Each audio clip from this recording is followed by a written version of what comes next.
Good morning, good morning, good morning. Hello, everyone. This is a little different than what I've done recently.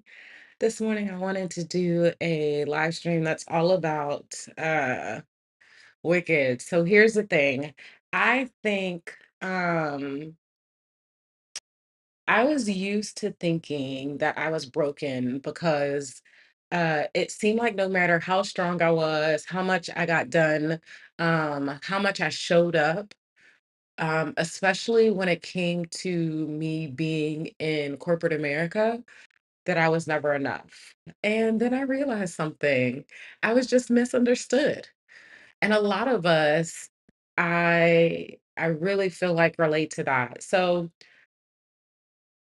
even though I realized that I was the one that was misunderstood, the BS that happens at work, it doesn't stop. It keeps happening. I would love to say that they don't care, but I don't even think they notice it. I don't even think they realize it. So, um, even though I remember back when I quit my corporate job and I remember the feeling, the tension of people still expecting me to go above and beyond, um, and the need to pad my responses so that their fragile emotions were taken into account, or the need of me having to shrink because it felt like I was taking up too much space for them. And as I watched Wicked, I saw Elphaba have to deal with every single one of those things. Yes, it looked a little bit differently in this situation, but you can see literally every single one of those themes as I watched this movie, which made me really feel like, gosh, like so connected and feeling like this movie was so relatable.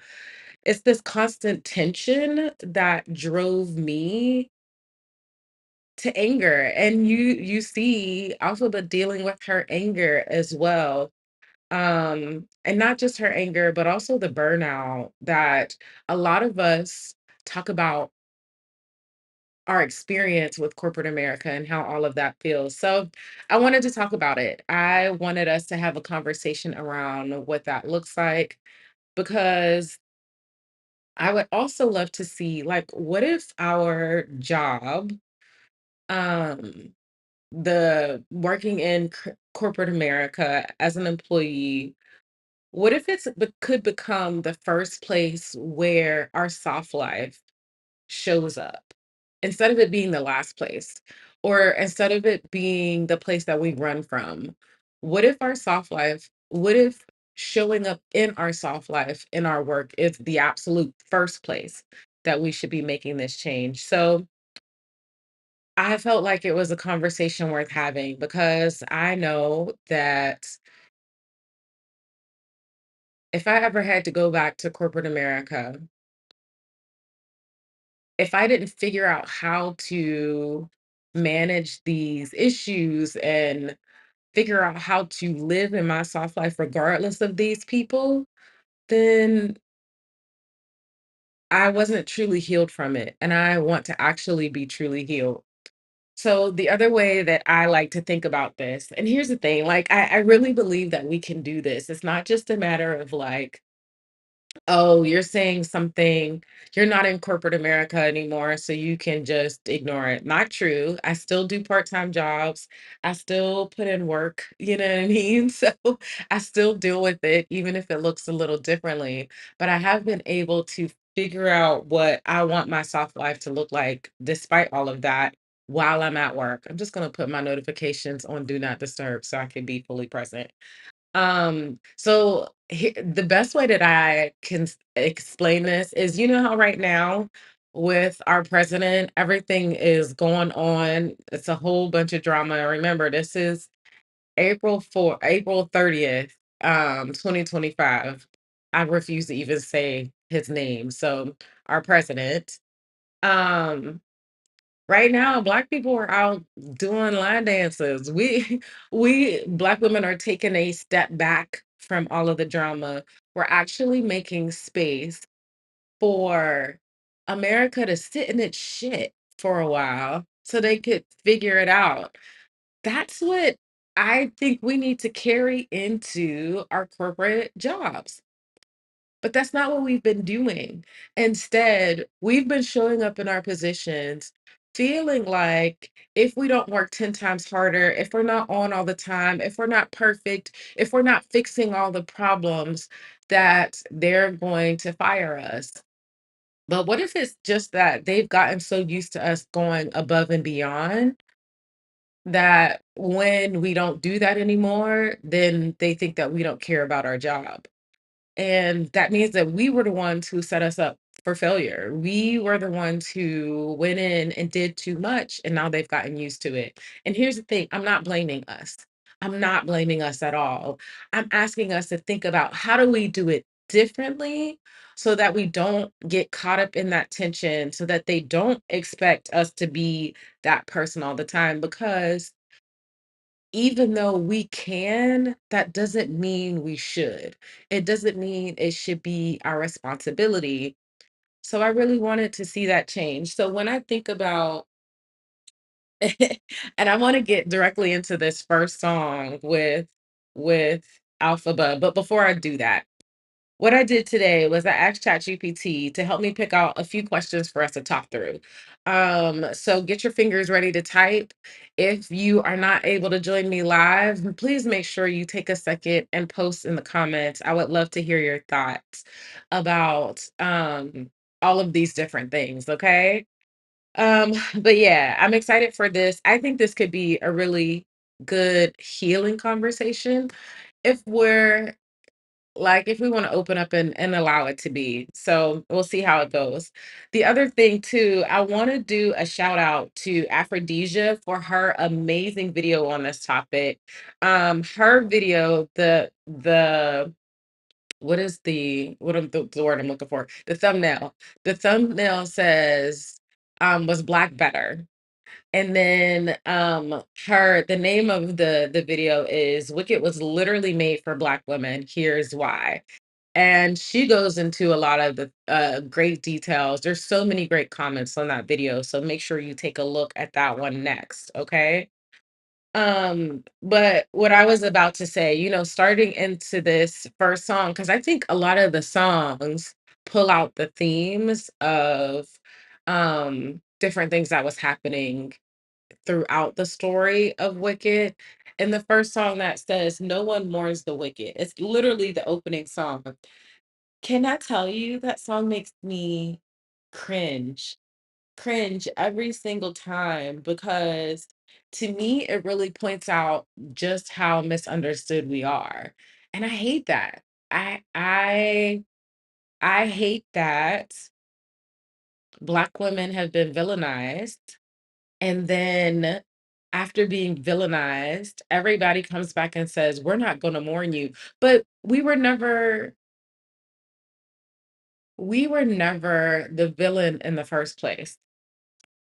We were always the ones who showed up to help, to care about other people, um, to make this world a better place, and yet it ended up being villainized in the end. And so media has been that place that has villainized us and has made us feel, and then we start to internalize that. In my own story, I remember at the beginning of my own transition into where I am now, feeling like if I were to show up and say some of the things that were on my mind, that I would be seen as the bitch.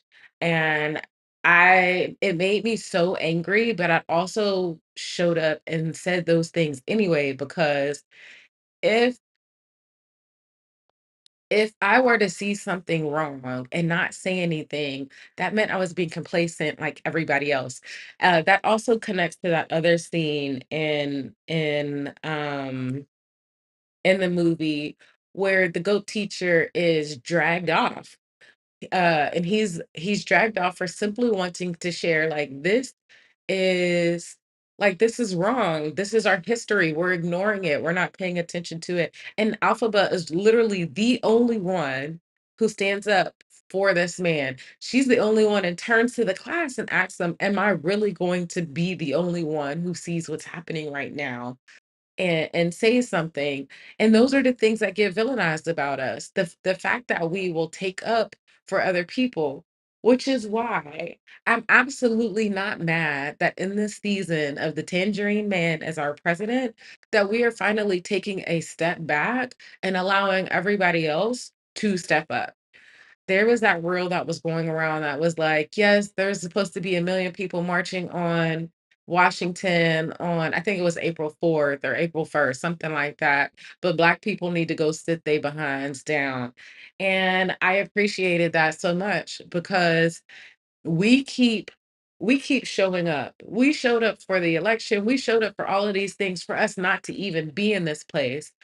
But so many people had their own agendas, their own things, and now that we're in a mess, y'all want us to try and help fix it, but we tried to prevent it in the first place. And so yeah, we're not getting into it this time. This time um we're allowing people to sit in their mess and learn how to fix it for themselves. And I think that's super important. I think that it allows us as Black women to start taking back our space, to start taking back our time, our energy. Keep our energy for us because we have been using our energy to fight for all of us. But now it's time for us to keep it for our personal selves, for our families, so that we can show up for us, which I think is really hard for us because we're not really the group of people that tend to be um selfish. We feel extremely bad for feeling selfish. And I don't even know that it's actually selfish, but we tend to think for the greater good. We tend to act for the greater good. But obviously that's not been everybody else. The colonizer, the that's not been their mentality. Their mentality has been to take for themselves. And look what it's the hole that it's got us dug into. So those are my thoughts about the first song. Oh, I will add to that. The other thing, no one mourns the wicked. When I think of that song, to me it really aligns with the statement that Malcolm X says that the most disrespected woman in America or the most disrespected person in America is the Black woman. And I hate that it shows up even in this movie that we've been fighting for visibility, for safety, for humanity. And these are all things that we shouldn't have had to fight for. These are things that it should have been naturally given to us. And it might seem counter cultural or even counterintuitive, but I would think that what changes that when we step into our corporate jobs where we feel like we have to fight to be in the room, instead of fighting to be in the room, what if we just go in and do the job and they have to feel the loss of us not being in the room? Especially if you've been in that room before and the things that you've said have been powerful, have been made great change, have helped them make great money. Maybe the next time show up in the room and keep those ideas and things for yourself because they obviously don't deserve you. I feel like in this season we are learning more to give those who deserve of us rather than giving because it's the right thing to do. Um while we believe in that level of morality, we know that America has not given us that kind of space. So just a couple thoughts there. So from the beginning, felt so connected to this movie and the different topics that it talks about. The next song that I felt like, and actually I want to pause before I get to that. As I'm going through these things, I know that talking about how trying to bring your soft life into your job feels like it can be a bit impossible. I'm telling you, I've lived through an experience of being able to do that. And it's one of the things that one of the benefits of going through my program called Meant for More, in the 16 weeks, we're going to talk about and start making changes for you to stand up in your power without feeling like you have to fight for it, without feeling like you have to burn out in these positions, because you don't. they literally do not deserve you. So this is a part of the things that I'm sharing are things that I have seen happen. I've seen my clients be able to make these shifts. So if you're like, oh, this is impossible, this is where I want you to head down to the description. I might not have it in the description yet, but if I don't, I'll put it in the comments for you to go ahead and schedule a virtual coffee date with me so we can talk about what it looks like to help you make this transition, because maybe you're not the person that wants to be an entrepreneur. I don't want you to feel like you have to be forced into entrepreneurship to get rest from this BS.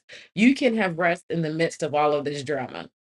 Just like America, just like Black America is taking a rest and we going out there and line dancing in the midst of all that's what's going on, you can get that same kind of rest in your job as well. And I want to help you do that. Okay. So getting back into the songs, we already talked about No One Mourns the Wicked. And then the next song I want to talk about, The Wizard and I. I think this is such a beautiful song because it is a song of hope and wanting to be accepted and validated. But it also, on the flip side, this song made me super sad because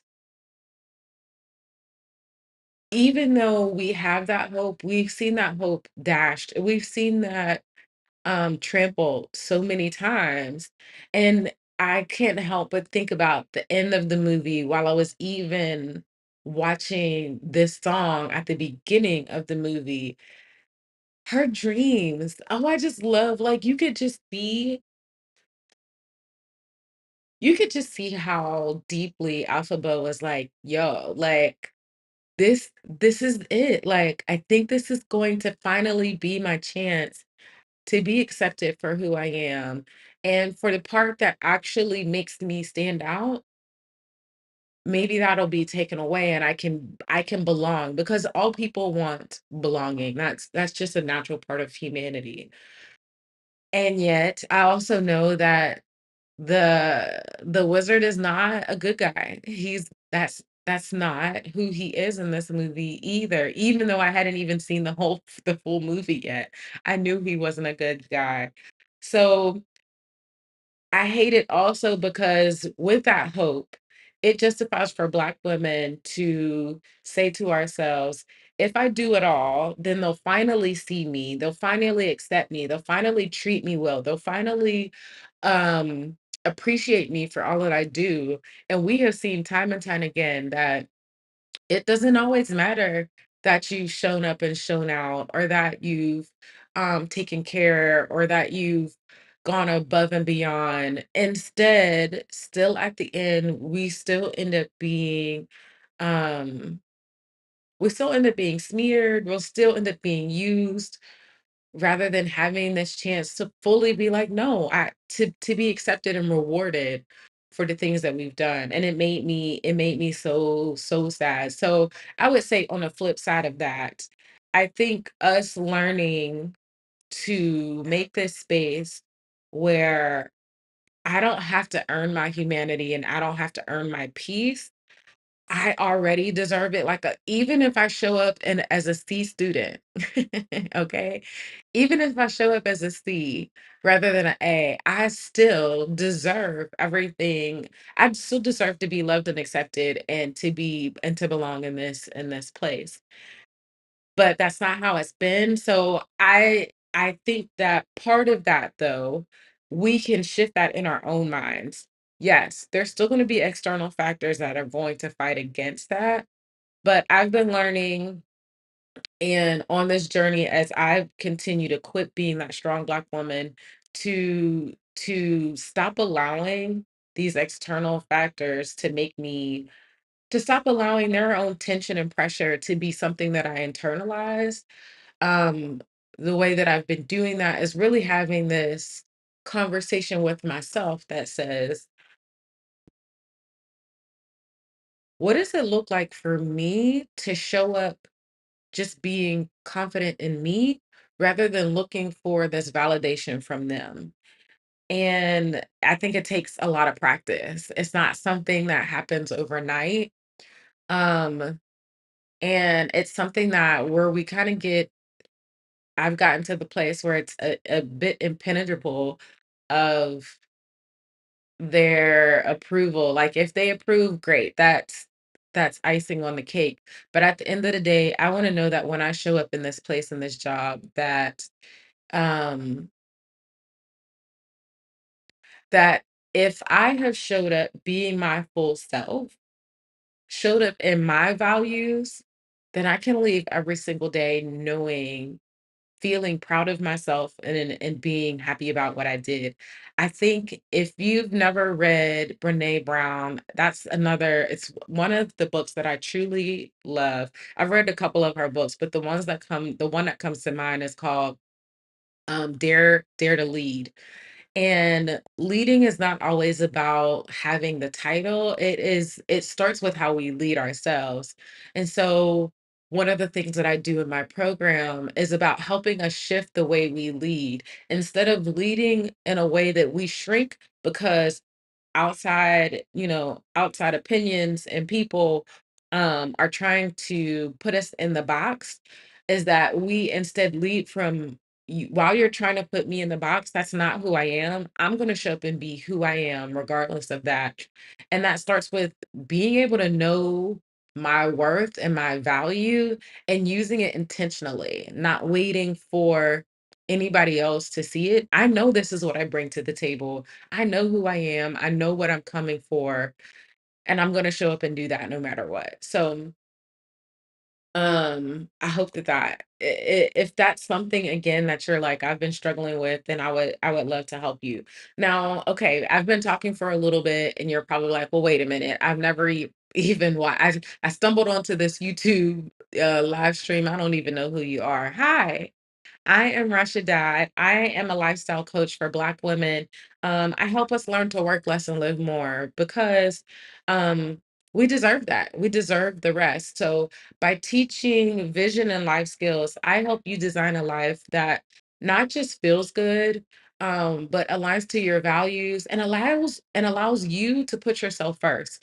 Because right now, probably with all the roles that you have as a mother, as a wife, as a daughter, as an employee, as a business owner, as an entrepreneur, all of these roles, you've been putting all of the responsibilities for those things above you being able to take care of yourself first, above you being able to be served first. And what that does, it creates burnout. You end up so burnt out that you have nothing to give, that your cup is empty. And I don't want that for you. I want to see that changed for you. So everything that I do is about helping you learn to put yourself first. And so that everything else that you give gives from your overflow, not from you being depleted. Because at the end of the day, you want to make an impact, and that doesn't happen from you being depleted. Okay. So on this channel, I do conversations like this where we talk about different movies, but also, too, I am very passionate about sharing my own story on this journey because I'm not a guru. I don't have it figured out. I figured out a lot of things on the way, and I share those things because I want to help bring us forward as well. Um, but these are conversations about how we make this change. And then also in my group coaching and retreat experience, I help you make that transition so that we can get to this place where the tension that's been making you feel like you have to be on all the time, you can actually see that go away. You can actually get to a place where life gets to be fun and joyful, even when things are hard. It still gets to be something that you love showing up for. So, if you are ready to create a life you love, then make sure you hit this like button. And if this conversation on this video is something you like, hit the like button, take a second to subscribe so that we could keep having this conversation and really continuing to grow. Okay. All right. So we talked about a couple different songs. I'm going through my notes because I don't want to forget anything. Um and I'm actually going to skip a couple of these songs. I think the main thing that I want to come back to is this movie. When I think about the different scenes that made me feel the most related to Elphaba was recognizing that I have been in the space where I hoped for so many different things. I had dreams, I had aspirations, and especially for us high achieving Black women, we have so many of those hopes and dreams that we want to see happen. And yet, it's never that easy. It's never the Galinda situation. Um, because not only do we have life lifing, we also have people being trash, like absolute trash on that journey. And so the Galindas of the world, or even the Galinda's friends of the world, that continue to make our journey to being our fully empowered, fully embodied self, man, like those are the things that cause so much tension and pain as we continue going through this. And yet, and yet, us as a Black woman, we have never let that stop us. Well, instead, our answer to it has been to fight. And I love that we are so passionate to stand up for ourselves and to stand up for what's right, because all of us deserve humanity deserves to live in a world where we all get to be a part of it. And yet, I think one of the things that I want to talk about, especially around stepping into our soft life era, is really making this space where we keep calling it selfish, but I don't even think that it's selfish. It's really just a matter of a different set of priorities, a recalibrated set of priorities where we choose to put ourselves first rather than allowing, rather than justifying, let's say it that way, rather than justifying trying to do all of these other things first and then saying, okay, well, now it's time. Now that because what happens is we say, well, and this is Alphaba, as long as my sister's taken care of, then I can be taking care of myself. But her sister wasn't on her side. Her sister didn't take up for her. It wasn't until, and it really wasn't until the end of the movie when she was like, when clearly the people who are supposed to be her friends, the wizard, the teacher who was teaching her sorcery, um, it wasn't until all of those people had betrayed her until she finally decided, I'm gonna show up for myself. I am gonna defy gravity, which makes is what one of the things that makes that song so powerful. I just got goosebumps just even saying the title to it. That when she actually said, I am going to stand up for myself, that thing started to change. I think what I'm passionate about is like, why do we have to wait until we've been betrayed, until we've been scarred, until we've been hurt to finally start putting ourselves first? Where everybody else is putting themselves first from the beginning. I'm not saying that we have to be like them, but I do believe that we have to do something differently. And doing something differently, I believe, looks like taking a step back from the way that we've seen the majority do life and taking a step back from the way that we've seen the minority do life and say, while this one over here is about taking advantage of everybody else for their benefit, and this this group over here is about putting everybody first to counter out how much this other group has been taking advantage. I think maybe there's something in between that says, I don't want to take advantage of everybody, but I also can't keep sacrificing myself for everybody either. I'm going to do things that allow me to create a life that I love, that shows up for me, um, that will affect both of these groups, but will first allow me to live fully as myself first and foremost. And I think that takes vision. I think that takes life skills. I think that takes practice and self-awareness. It takes intentionality. It takes a really strong mindset of not being pulled back to either one of these extremes, to be able to carve out, this is what I want my life to look like. And here's a couple strategic things that I want to do to be able to build that. And it all starts with this mindset of I don't have to put myself in either of these camps. I'm welcoming both of these camps into the belonging space that I have created.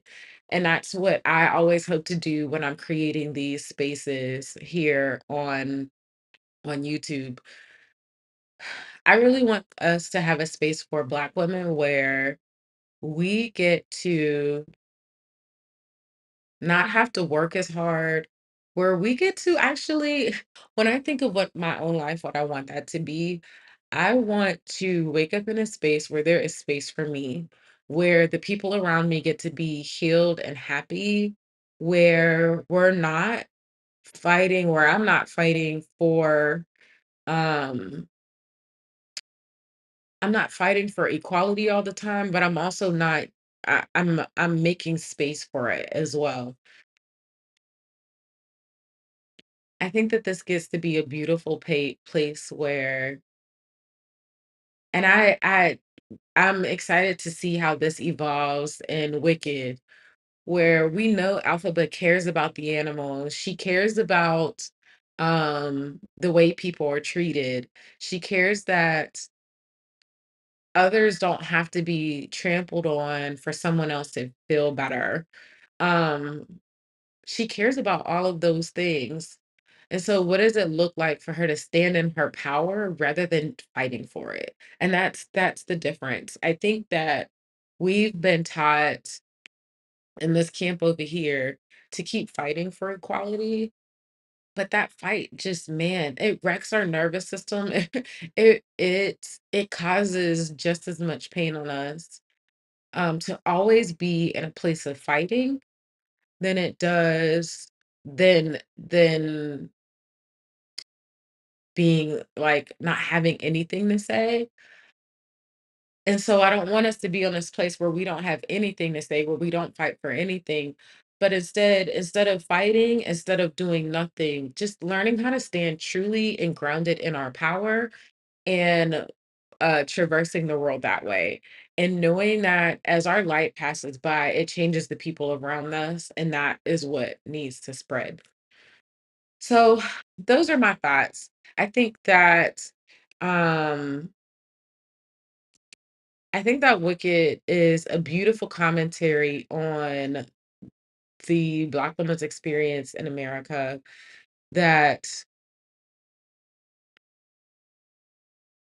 even in the times where we could be enjoying and where things should be a great experience, like her getting accepted into that school should have been a great experience.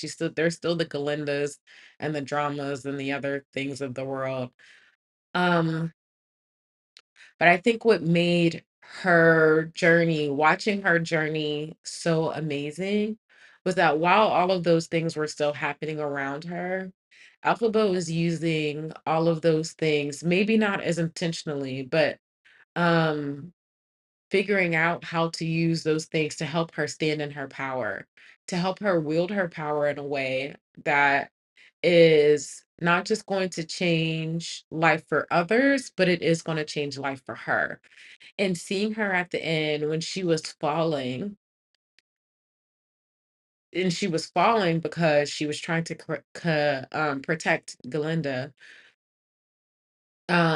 But seeing herself in the reflection and seeing her 5-year-old or maybe her 8-year-old self falling, but then also taking a second to acknowledge, hey, like reaching out to touch and back to that part of her allowed her to connect to her power so that she could be able to use it. And that's another one of the big things that I like to do that I do inside of my program. Let's connect back to who you were before you were trying to be a good mom, a good daughter, a good sister, a good auntie, a good employee. All of these things that being a good person in relation to someone else. That's really huge about being good in relation to someone else. When you're only trying to be good in relation to someone else, a lot of times we give up so much of who we were actually created to be. So let's just connect back to who was I before all of those things? Because when you connect back to that and you do those things with intentionality, those things will naturally affect the world, but you're doing it because it's who you are. You're not trying to fix yourself. You're not trying to be different. You're not trying to shrink based on the people around you. She stopped shrinking.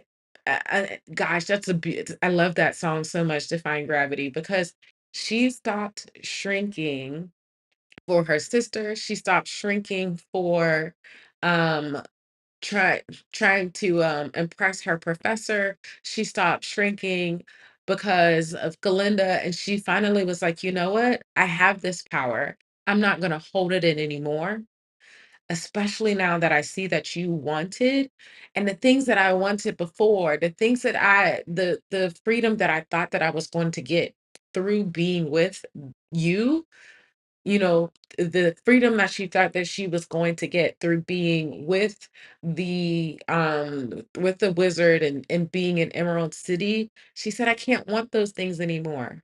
I actually have to go beyond that. And she started standing in her power because that was that was the right thing to do from the beginning. The right thing to do is not trying to be a good person for all of these people in relation to you. It's about learning to be um be your right self, stand in your power because that's the right thing to do no matter what. No matter how it is in relation to everybody else. When you stand in your power because of who you are, that is always the right thing to do. And seeing her determination, seeing her resolve, all of those things on her face as she flew up in the air, did that amazing note that I'm not even gonna try and do, that run, and then, um, get back on her broom and zoom to the west. Man, seeing her stand in that power that way is exactly what I wanna see every single Black woman in America and outside of America be able to do. Because when we do those things, the world changes, not because we woke up and changed the world, but because that we literally are just that powerful. We literally just have that much inside of us. And just being in the vicinity of that power is what's going to change it. Is what's going to change everything around us. But it only happens when we choose to stand in that power. And so, yeah, if you are like, okay, I like this idea of standing in my power without it being about standing in your power for other people. This is not about standing in your power for other people. This is about learning to put yourself first and foremost because you, you and everything that you bring to the table is beautiful despite regardless of other people around you, regardless of the roles that you play, regardless of you being a mom, regardless of you being a wife, an employee, a business owner, an entrepreneur, a sister, a daughter, a mother, regardless of all of those roles that you play in everybody else's life, you are an amazing power. You have something so beautiful, so unique to bring to this world. And I want you to learn how to stand in that before everything else, because when you do, everything else will fall into place. So, I would love to get on a call to share more details with you about how to help you do that. But if you are in this place where it seems impossible right now to be able to make such a change, such a transition into the place um, where work is not overwhelming you, not burning you out, you're still bogged down by all of these roles, then I have a video, and let me see, it's actually going to be on this side. A video called Get Out of Hustle Culture and create let me get the actual title so I can get it right. Here we go. It's called Get Out of Hustle Culture: How to Create Work-Life Balance for Black Women. It's going to be right up here in this corner. Make sure you take a second to watch that next. That's going to help you start making some shifts right now because you deserve to stand in your power. I can't wait for you to stand in your power because when you stand in your power, that changes everything. First and foremost, you standing in your power, not for me, not for anybody else, but because you deserve to be that fully authentic, received, belonged person. And I want to help you get there. So make sure you check out that video.